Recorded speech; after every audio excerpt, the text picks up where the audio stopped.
we go.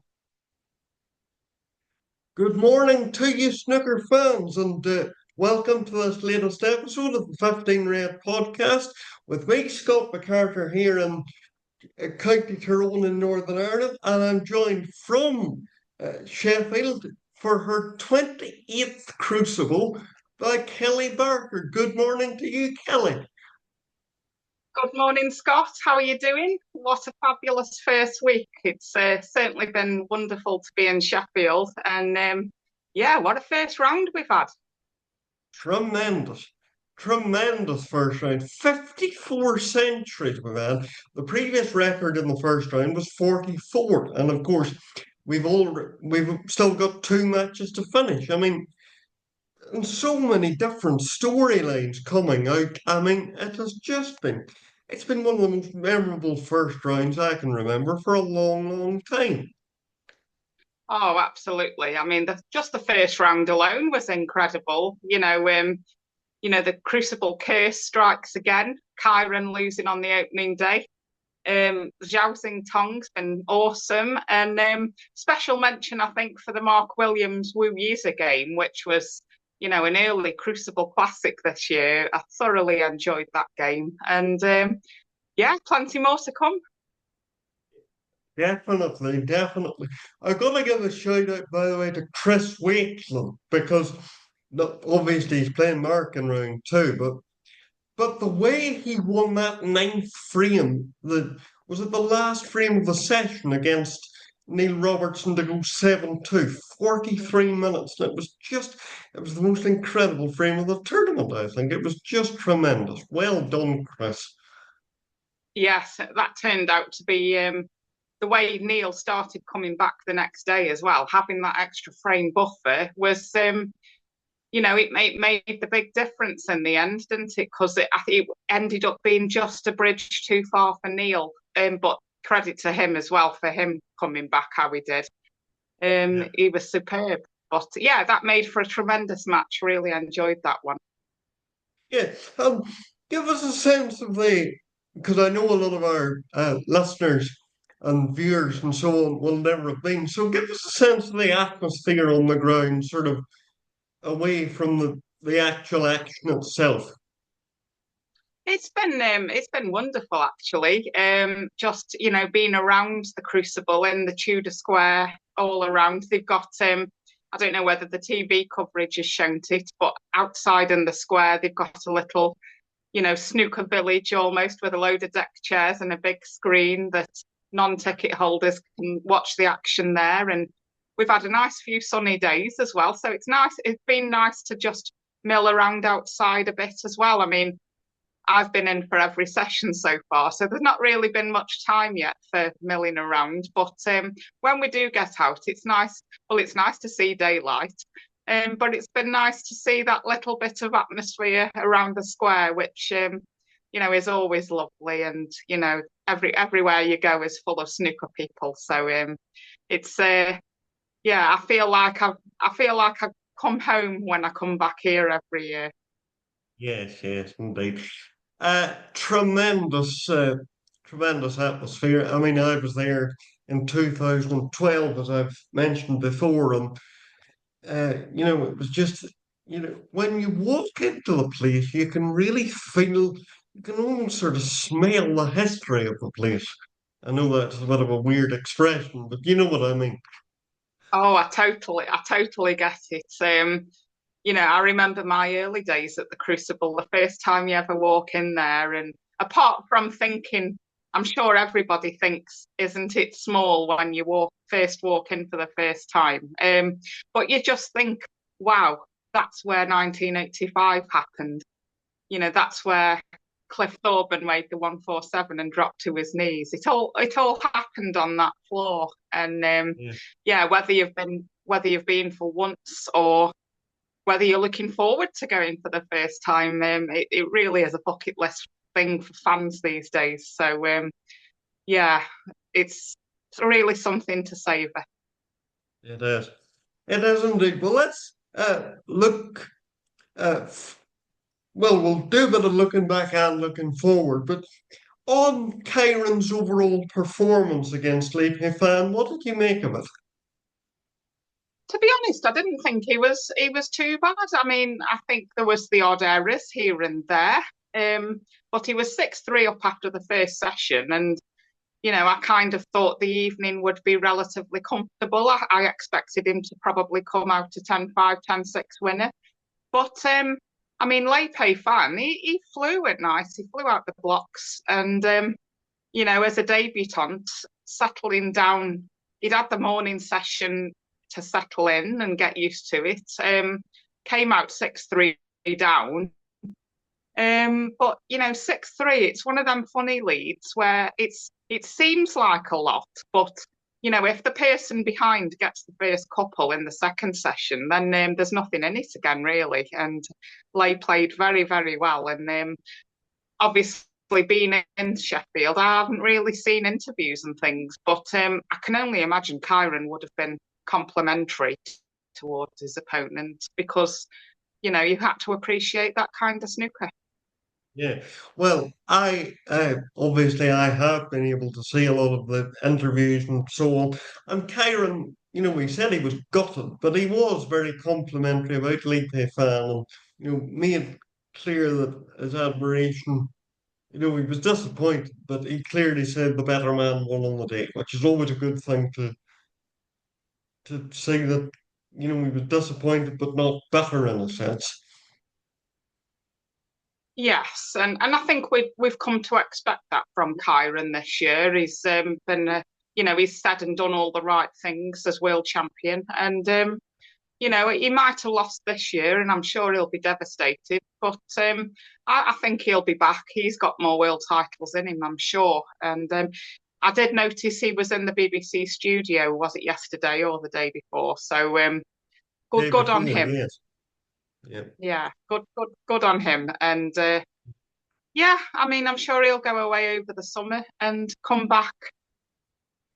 He's still he can look back and he's had the most fantastic season. I mean, 4 titles, the Masters final. Okay, it's ended on a massive disappointment here, but he'll always be a world champion now. No one will ever take that away from him. Yes, his name's on that famous old trophy that's been played for since 1927, so that can't be erased from him. But Absolutely. other performances in the first round, Ronnie O'Sullivan comes back. Uh, a Yeah, shaky we, start in the first 9, but he looked superb yesterday. he did. I think that first session he was just sort of it was a bit to and fro with Carter, neither at their best. But I think Ronnie sort of Ronnie had the patience which he doesn't always have, and I think it was important to just feel your way back in, and he did. And I think to come out with a 5-4 lead was reasonable. I don't think Carter would have been too disappointed with a 5-4 deficit after the first session. But yeah, Ronnie, he played so well yesterday. He was back, and a few of the long ones went in, which is an area of his game that occasionally isn't perfect anymore. But yeah, he played really, really well, and he's got Pang Junzhu in the next round, who I don't know if you saw any of his match with Zhang Ganda, but it was a bit of a struggle most of the way through, although he did Yes, get it was. strong towards the end. Yeah. So that'll be an interesting one. And I think Ronnie and his fans, I think they'll quietly be expecting a quarter-final berth now, because he will be big favourite against Pang, no doubt about it. But we shouldn't just assume that it's a given, because anything can happen at the Crucible. No, well, as you kindly reminded me when we were off air, I need a new tip for the title now, don't I? Because Kyron lost on the opening day, so that was pretty good. We'll get to that in a minute. Uh, But Sean Murphy and Daniel Wells, what a match that was! That was just tremendous. You're obviously there on the crowd and watching in the arena, did, did it look up close that Sean played as well as we all saw? I think so. He came out and started very well. I think he led 3-1 at the first interval, but Daniel's one frame was a century. And I Yeah. think with the 10-4 result in the end, um, Daniel had three centuries of his own.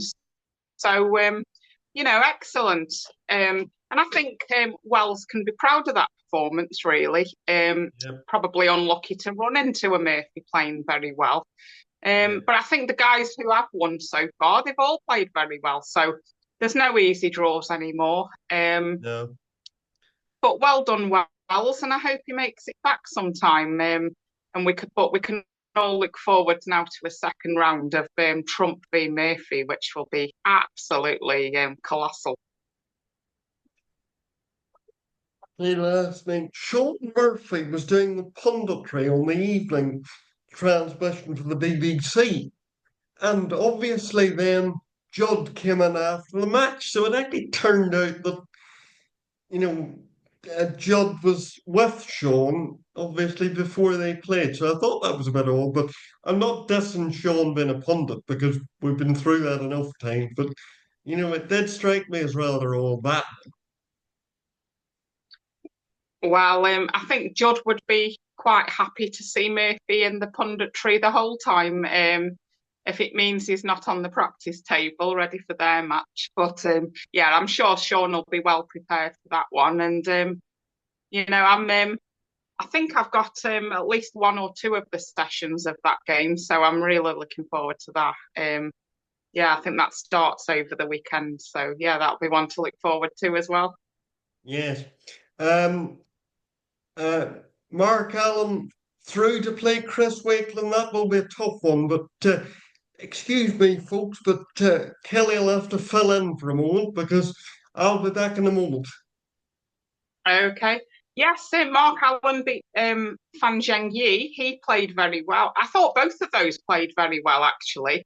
Um, Mark, I thought he had a bit of a slow start, and Fan actually led 3-0. But Mark came back well, and he looked very good in the second session. So, yeah, Mark Allen against Chris Wakeling next up, which starts this afternoon, actually. So, yeah, we'll be looking forward to that one. It's hard to call as well, but one of my favourite, I think my favourite match of the round was undoubtedly Mark Williams against Wu Yize. Mark winning, I think 10-8 in the end. But yeah, both played so well. And on another day, I think Wu Yize would have won that one against anybody else, maybe, or certainly a few of the seeds. We would have won. But yeah, Mark Williams into round two. And yeah, the class of 92 live on because, we've talked about Ronnie being into round two, playing very well.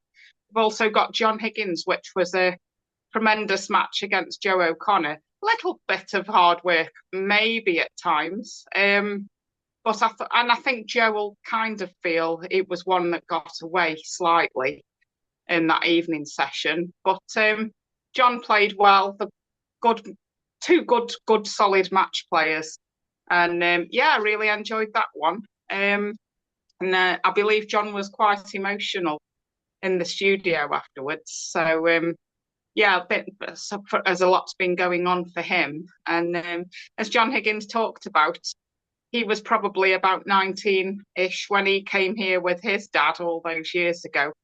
And now John's son is the same age. And, John was bringing him here as well. So, yeah, that was all nice to see.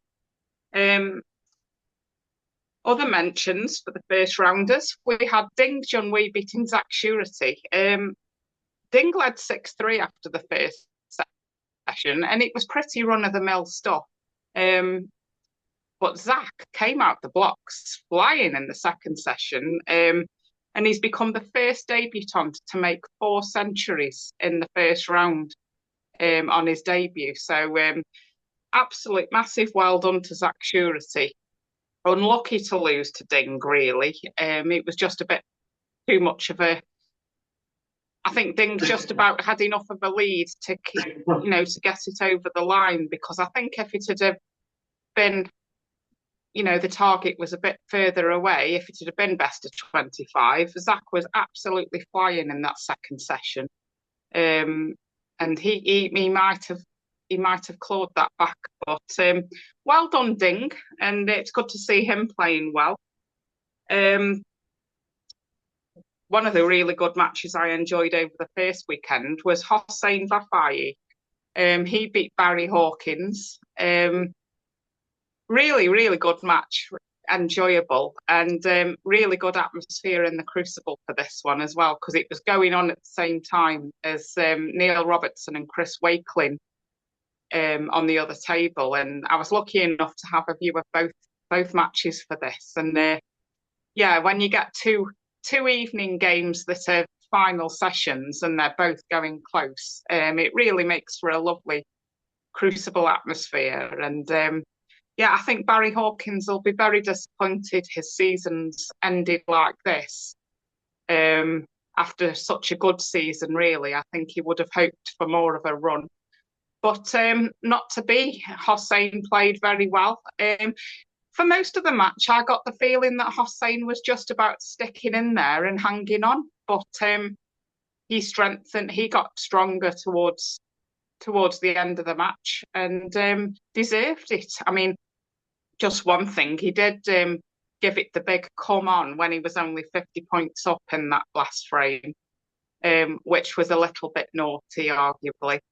But yeah, onwards and upwards for him. And he's got a match with Mark Williams in the second round, which I think we'll all be looking forward to. I think that one begins tomorrow.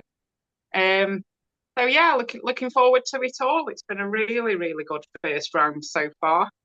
But yeah, I think my tip for the title was Mark Selby before it started. He's still in the first round because he's the last match of the round to get finished. And Selby played Ben Wollaston last night. Yeah. Bit tough at times, but what did you make of that one, Scott? Well, sorry about that, folks, but back down. Yes, tough for Ben, but no, and Mark, but Ben just about deserves or 5-4 is just about a fair reflection, I think there. Um, I think I think Probably so. will be quite a tough finish that. It could. It's another evening session tonight, and I'm not expecting to be leaving the Crucible too early. No, no, no. Although I do think Mark looked a bit stronger as we got towards the end of the night, and it's not out of the. It's not impossible that he might just pull away tonight, having got out of it last. It'd be interesting as well, because I had the earpiece on, and they were saying in commentary that Mark wasn't happy with his tip. So they were wondering whether he might change tips between sessions, or if he could get over the line in the first round, he might change it before the second round. So we'll Well, see where he's at with that.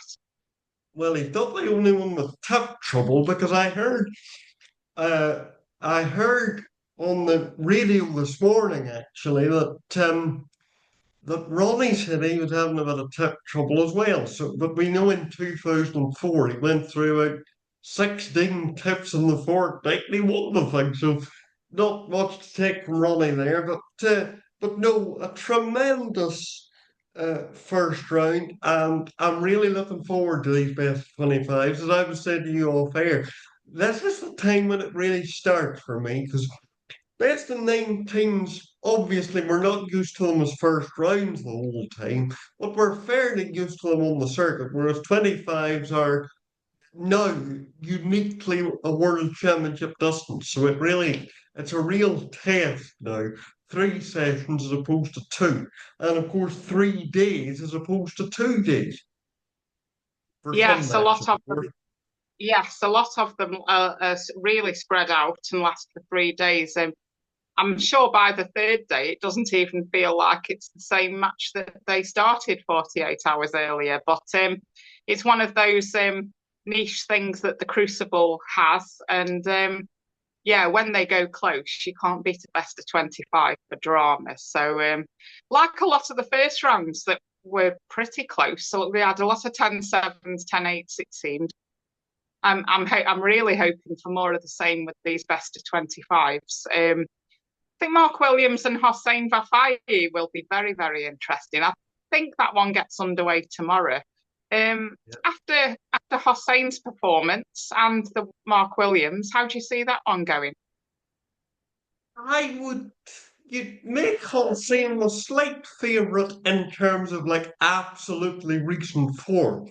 But obviously Mark has the Crucible pedigree, so it's actually fairly even. But I'm gonna go Mark 13-11 there. Oh, I hope you're right. I'm a big Mark Williams fan. Although it's very nice to see, it's nice to see Hossein playing well because he is a lovely player to watch. And yeah, I'm looking forward to that one. I think I'm on that side of the. I think they get going tomorrow afternoon, and I think I've got that match. So looking forward to that one. But just to tie up the first round, we've mentioned Mark Selby and Ben, but also this afternoon, which is my match, we've got Luca and Ryan Day to finish. That could be interesting. Ryan had a very good start yesterday, where Luca was all at sea, but Luca's finished the session 5-4 up, and he'll be quite was Luca 5-4 up? I've sort of lost track now. Oh, I think Ryan Day has finished 5-4 up, excuse me. Yes, Luca won the Um, last three, you're right. yeah, so I think Luca, although he is behind, he'll probably feel like he got away with one there. And I wouldn't be surprised if he powers away today. Um, although, Ryan is very capable. So we'll see what happens there. But I would quite like Luca to win because he would play Ding in the next round, and I think that would be a bit of a humdinger if they can get it on for a best of 25 at the Crucible. Yes, it would indeed be on a humdinger that. Um, Here's the interesting point. Of course, the only reason that Luca or that Ryan has a lead there is because it's 9 frames instead of 8 in the first session. Now in the second round we go to 8 frames, so you're more likely, you would get 4 all score lines probably in those circumstances, which means obviously that basically in the first round, you're the equivalent of level if you're either 5-4 up or down, because you're only someone So, has to have a lead because it's an somebody, odd number of somebody, frames, I suppose. yes. Yeah, I think yeah, I'll be very interested to see the end of this Luca and Ryan Day match this afternoon. Hard to say who would win, but just going off yesterday, how it ended, I would make Luca favourite, and obviously his pedigree as well. I mean, apart from the year he won it, he hasn't actually done much at the Crucible, but let's hope that he can have a bit of a run and get the Ding match in the next round. And funnily Yeah. enough, yesterday afternoon that I was near the back yesterday afternoon, and there was some Welshmen behind me who were really, really enthusiastic Ryan Day fans. So I'm sure they'll be back today to cheer him on. I think I could. They were noticeably getting quieter and quieter as Luca was coming back into it as it wore on. So yeah, I'm sure they'll be back today. Another second rounder that gets underway this evening, Scott, is your one of your favourite players, John Higgins, against Zhao Gudong. What do you make of that one? Well, you would probably say that John's the favourite there, purely because he's won more recently, you see. I know Jagdong's having the season of his life, but his win actually was some time ago. And I tend to think that the form in the autumn doesn't tend to have very much of a say on the Crucible, just because we're so far away from it now. So I'm going to go John, probably 13-9, 13-10, something like that. Well, if that scoreline comes in, then we're sure of a decent match, I would think. Yes, I tend to agree. I think John's favourite. I liked his match playing, really. I mean, we all know what John Higgins has got match play wise, one of the Yes. best ever. But I liked what I saw. I liked what I saw of his game against Joe O'Connor in the first round.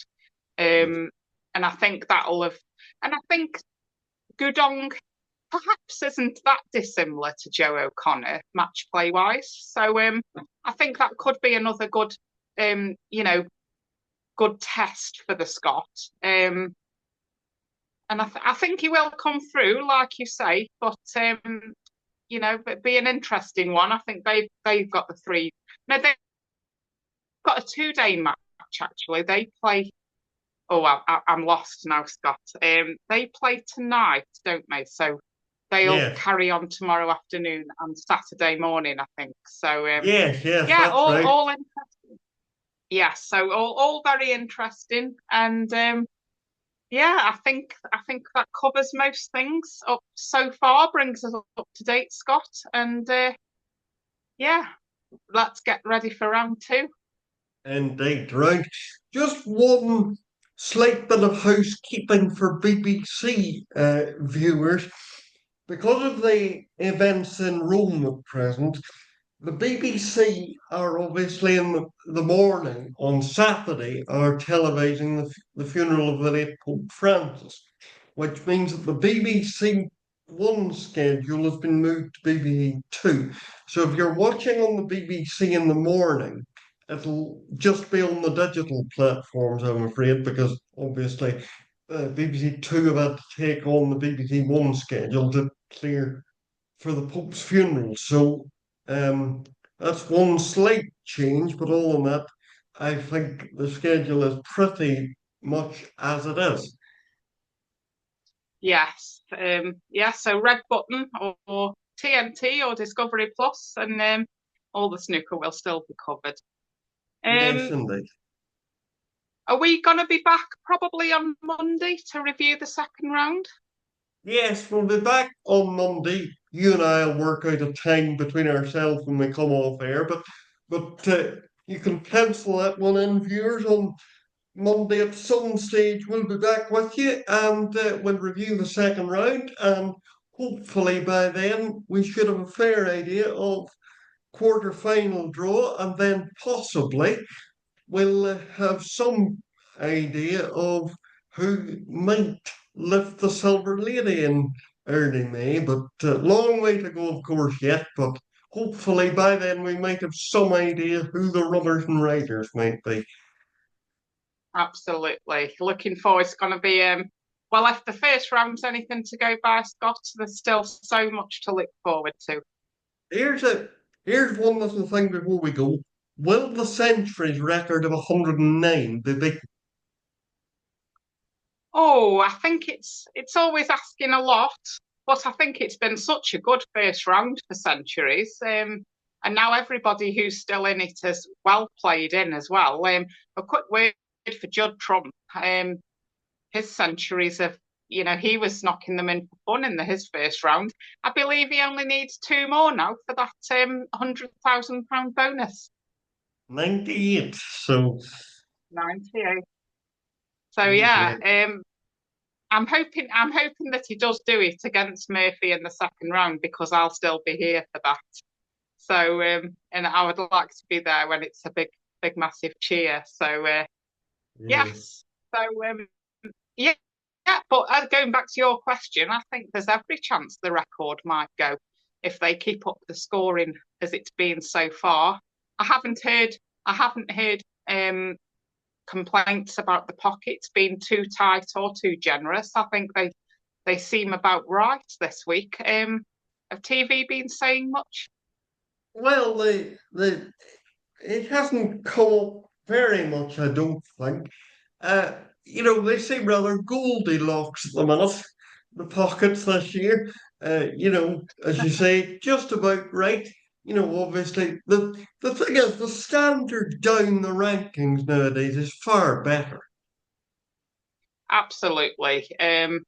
Yeah, like Stephen Hendry used to say that, in his day, he'd get some matches of the first round, and he knew he was through to the quarters really before he started, unless his well, he broke his arm one year, didn't he? And he still managed to win. Not Yeah, convinced that would 94, of happen. course. Not convinced that would happen these days. Like you say, the standard down the rankings is incredible, and especially having the qualifying for this so close to the main event. When the qualifiers get through, they're so match sharp and excellent anyway that yeah, those seeds have always got a toughie in the first round, and as it's proved again. Yeah. So as I say, we'll be back, God willing, on Monday at some stage. So keep an eye out for that. And Kelly, enjoy the rest of your time there, and I'll see you then on Monday. Thank you very much. Enjoy the second round. Bye for now. Bye for now.